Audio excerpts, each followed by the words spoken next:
مسلمانوں کی اکثریت یہ دعویٰ کرتی ہے کہ اگر ہماری موجودگی میں میدان کربلا لگتا تو ہم حسینی صف میں کھڑے ہوتے۔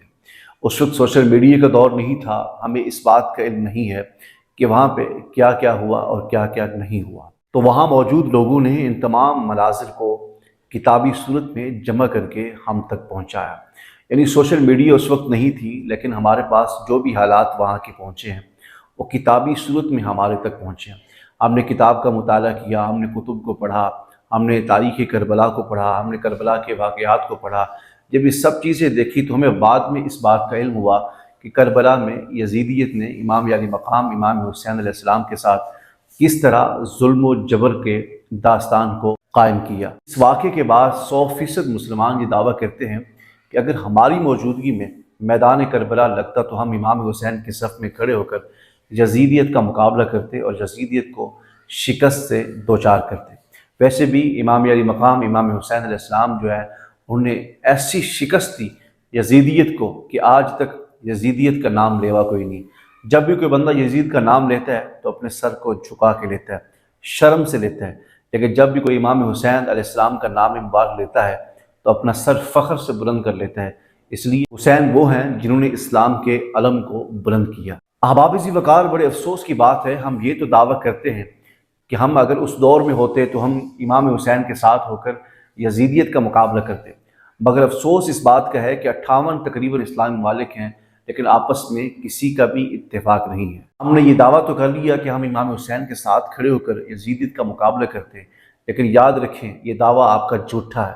100% مسلمانوں کا یہ دعویٰ جھوٹا ہے، اس لیے کہ اگر ان کا یہ دعویٰ اگر ہم سمجھ لیں کہ یہ سچا دعویٰ ہے کہ وہ امام حسین کے ساتھ کھڑے ہوتے، حالانکہ ہم نے ان تمام معاملات کو دیکھا نہیں، لیکن صرف کتابوں میں پڑھا ہے، اور پڑھ کر ہم کہتے ہیں کہ ہم امام حسین کے ساتھ کھڑے ہوتے، لیکن یہ معاملات سوشل میڈیا ہمیں دکھا رہا ہے۔ جو کچھ اسرائیل فلسطین کے اوپر حملے کر رہا ہے، بچوں کو شہید کر رہا ہے، بوڑھے شہید ہو رہے ہیں، عورتیں شہید ہو رہی ہیں، گھروں کو بلڈوز کیا جا رہا ہے، ظلم و ستم کے یہاں پر پہاڑ ٹوٹ چکے ہیں، لیکن ہم مسلمان ہیں کہ ہمارا صرف یہ دعویٰ ہے کہ ہم کربلا میں امام حسین کا ساتھ دیتے، تو میرے بھائی یہاں پر کیوں نہیں ساتھ دیتے؟ یہاں پر مسلمانوں کا ساتھ کون دے گا؟ 58 اسلامی ممالک کو اس بات کی خبر ہے کہ قبلہ اول کے اوپر حملہ کیا جا رہا ہے، مسلمانوں کو شہید کیا جا رہا ہے، ان کی نسل کشی کی جا رہی ہے، لیکن اس کے باوجود اگر کسی انگریز کا کتا بھی مر جاتا ہے تو 58 اسلامی ممالک کے جو سربراہ ہیں وہ افسوس کرتے ہیں، مگر ان کو شرم تک نہیں آئی۔ ہم وہ مسلمان ہیں کہ جنہیں دیکھ کے شرمائے یہود آج تک ان کے کان تک جوں تک نہیں دیں گی۔ یہ وہ مسلمان ہیں، یہ وہ حکمران ہیں۔ سعودیہ کے حکمران ہو گئے، کویت کے ہو گئے، دبئی کے ہو گئے، ان کے جو پیسے ہیں نا ان کے کتوں کے اوپر لگتے ہیں، فٹ بال کے اوپر لگتے ہیں، میچ کے اوپر لگتے ہیں۔ ان کے پیسے نہ قبلہ اول کے لیے ہیں، نہ ان کے پیسے جو ہیں وہ مسلمان فلسطینی بچوں کے لیے، ان کے پیسے صرف یہودیت کے پرچار کے لیے۔ کیوں نہیں جاگتے آج کے مسلمان؟ کیوں نہیں جاگ رہے ہمارے حکمران؟ یہ 58 اسلامی ممالک کی جو ایک تنظیم بنی ہے وہ کس کے لیے بنی ہے؟ انگریز کے لیے بنی ہے، یہودیوں کے لیے بنی ہے، عیسائیوں کے لیے بنی ہے۔ آپ دیکھیں تو صحیح کہ یہودی کتنا منظم ہے، عیسائی کتنا منظم ہے۔ ہماری حالت تو یہ ہے کہ ہم ایک دوسرے سے ہاتھ ملانا بھی گوارا نہیں کرتے، ایک دوسرے سے ہمارے تعلقات اچھے نہیں ہیں، ہم ایک دوسرے کو دیکھ نہیں سکتے۔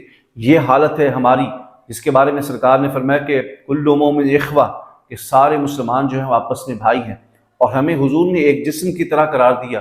اور ہماری حالت یہ ہے کہ ہم ایک جسم تو دور کی بات، ہم ایک دوسرے کو دیکھنا بھی گوارا نہیں کرتے، اور ہم منتظر بیٹھے ہیں ابابیلوں کے کہ ابابیل آئیں گے، رب کے فرشتے آئیں گے، وہ ان کی ہیلپ کریں گے۔ ہے ہماری شکل ابابیل والی، فرشتوں کی نازل ہونے والی؟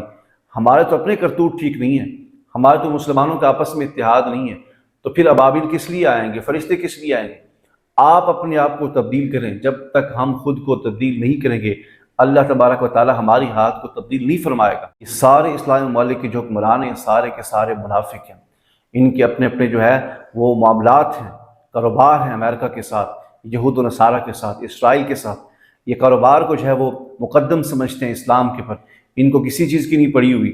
اگر ان کو فکر ہوتی تو ایک لمحے کے اندر، ایک سیکنڈ کے اندر قبلہ اول جو ہے وہ آزاد ہو جاتا، فلسطینیوں کو آزادی مل جاتی، یہ الگ ریاست بن جاتا۔ لیکن کیوں؟ ان کا پیٹرول بکتا ہے، ان کی اشیاء بکتی ہیں، یہود و نصارہ کے یہ غلام ہیں، ایجنٹ ہیں یہ لوگ، یہ مسلمان اور اسلام کے نام پہ دھبہ ہیں۔